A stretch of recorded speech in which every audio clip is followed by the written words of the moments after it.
Hi, everybody. Welcome to Week 2 of the Lancaster-Lebanon League football season. I'm Keith Schweigert alongside Jeff Reinhart, here to preview one of our 2 spotlight games this week, Manheim Central at Wilson. Jeff, you're going to be blogging live from this one from West Lawn, bringing us all the action on the field.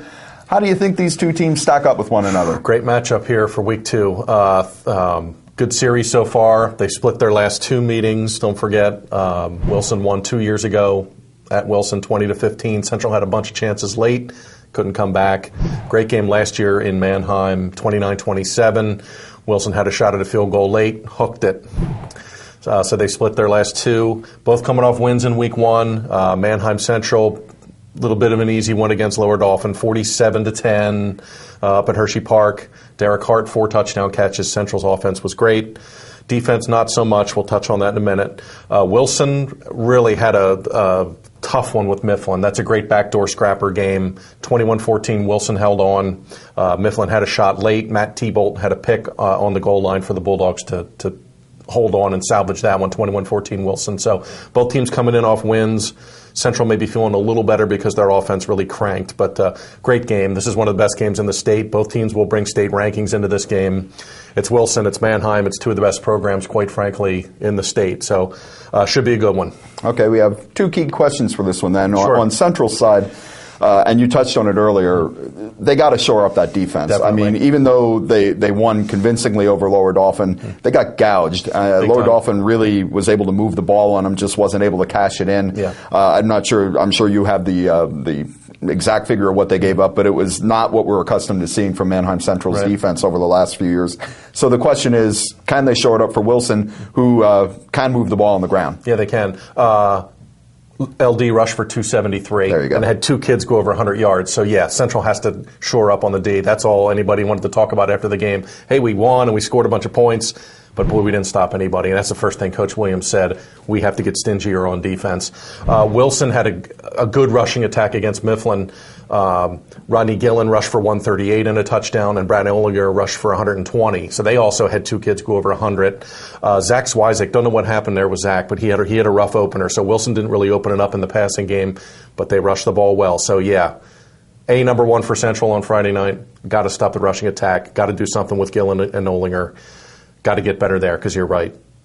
LD gouged them big time on the ground, so Central has to clean it up on D, no doubt. And then on Wilson's side, and again, you just touched on this, Zach Swizik, their quarterback, coming into the season, very highly regarded, had already made some waves nationally with recruiting and was expected to really be the cornerstone of their offense this year.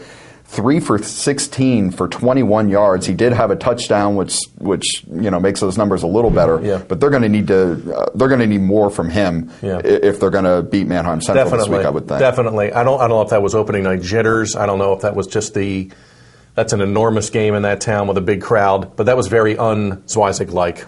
Big time. And I don't know if Mifflin did anything with blitz schemes or double coverages or whatever, but he just didn't have a good game. It happens. Thankfully for Wilson, Gillen and Olinger stepped up and both had 100 yards rushing, and they won the game. Swizik will be better. Don't worry. He'll be just fine. I think Wilson might stick with the ground game, though, against Central. They probably saw the tape. They saw what LD did. I think they may try to establish that running game. Swizik will be better. Don't worry about it. He'll be back.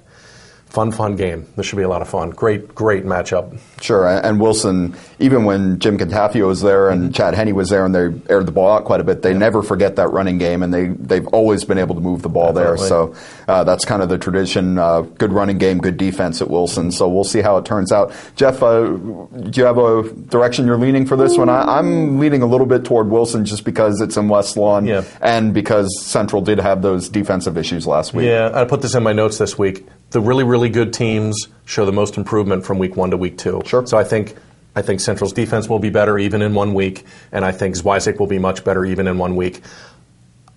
Slight edge Wilson because they're at home. I'll give them that home field thing. Wilson rarely loses in West Lawn. Their winning percentage at home is insane. So I'll lean Wilson, but I think it's a coin toss. I think it could go either way late, but I'll go Bulldogs in a close one. Sure.